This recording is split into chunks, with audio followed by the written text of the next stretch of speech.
ચૂંટણી 2022 થરાદમાં લડતો હતો. જીતાજી ગણેશબા આ વિસ્તારનો ચાહે ઠાકોર સમાજ હોય, ચાહે રબારી સમાજ હોય કે અઢારે આલમ હોય, જેટલી આ વિસ્તારમાં ધોનેરાની અંદર ચૂંટણીમાં મહેનત કરતો હતો એટલો ને એટલો થરાદની અંદર મહેનત કરતો હતો.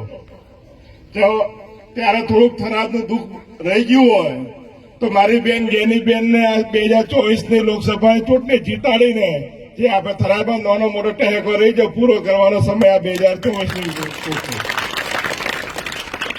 આજે આપણે હવે તડકો છે, પણ એટલે તમને બધી સમાજ વતી ખાતરી આપું છું કે 5મા મહિનામાં જયારે મતગણતરી થશે ત્યારે બનાસકાંઠાની સૌ ગરીબ નાની મોટી સમાજ ઉપર ગેનીબેનને જીતાડીને ભગવાન છોયડો પૂરો પાડશે એવું તમને ખાતરી આપવા માટે આવ્યો. બધું આપણે ગેનીબેનને ઓભળવા છે અને ઠાકોર સમાજ હોય, રબારી સમાજ હોય, બીજી જે નાની નાની સમાજ હોય ઉપસ્થિત છે આપણે વિનંતી કરું. અહીં મારા ભાઈ ઠાકરસિંહ રબારી ઉપસ્થિત છે, રબારી સમાજને વિનંતી કરું છું. આ ઠાકરસિંહ રબારી ઉપર જયારે ખોટા કેસ કરીને પાસા જેવા કાયદામાં જયારે પીરાભાઈ નોખવાની તૈયારી કરી હતી ને તો આ ઠાકરસિંહ રબારીની ઢાલ બનીને આ ગેનીબેન ઠાકોર ઉભી હતી કે જેલમાં નાખ્યું તો મને નાખજો, ઠાકરસિંહ રબારીને નથી નાખવાના. એટલે લડનારી બેન છે. ત્યારે હું તમને કહું છું કે આ ગમે તેવા ચમરબંધી હશે એને જેવી રીતે ચૂંટણી લડવી છે એવી રીતે લડશું આપણે બધા ભેગા થઈને.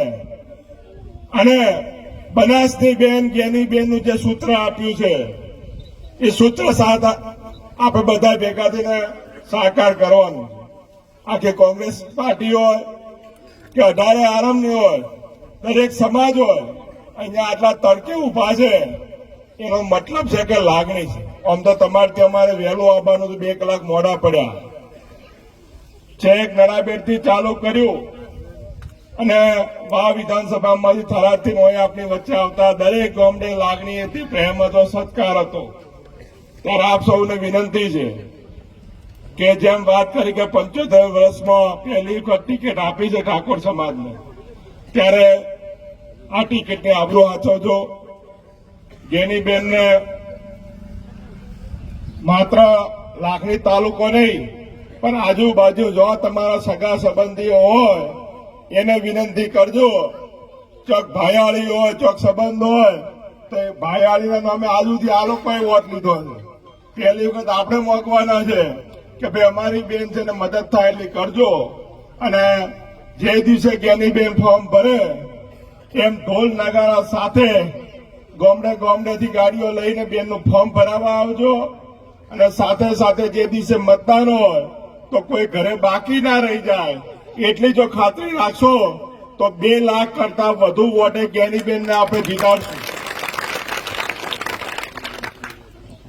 આજે ભાજપ લાખોની વાત કરતા હતા ને હવે ટક્કરમાં આવ્યા અને ચૂંટણી પૂરી થતા હોતી બેનને ગેનીબેનને આપણે 2 લાખ કરતા વધુ વોટે ના જીતા તો આપણી મહેનત ઓછી. આજથી ચોય હાગા રહ્યો હમણાં મોનામનો હગાઈ હકનો વધો હોય પણ એ સાઈડમાં મેલ દો. 2 મહિના ચોક હક પણ તૂટી ગયો કે રીહને બેઠી હોય તોય મહેરબાની કરીને હાથ દોડ દો કે 2 મહિના પછી આપણે વાદ ઉભો રાખવો તો ઉભો રાખશો, પણ 2 મહિના સુધી આપણે ગેનીબેન માટે કઈ બધા વાદ વિવાદ બધા સાઈડમાં મેલી દેવા. ચોક સરપંચમાં ઉભા રહ્યા છો, ચોક સભ્યમાં ઉભા રહ્યા છો, ચોક તાલુકા પંચાયત જિલ્લા પંચાયતમાં ઉભા રહ્યા છો, ચોક ડેરીનો હશે, સેવા સરકારી મંડળીનો કોઈક નાનો મોટો તમારો ગામનો પ્રશ્ન હોય એ ગેનીબેનમાં વસેલ આવતા નહીં. નકા અમને ખબર પડે વોટિંગ પૂરું થયા પછી ખબર પડે કે આ ધ્રોબાની કે ધુનસોની પંચાયતની ચૂંટણીનો બેન પર હાકું વાળ્યું એવું ના કરતા. 2 હાથ જોડીને વિનંતી બધાને કરું.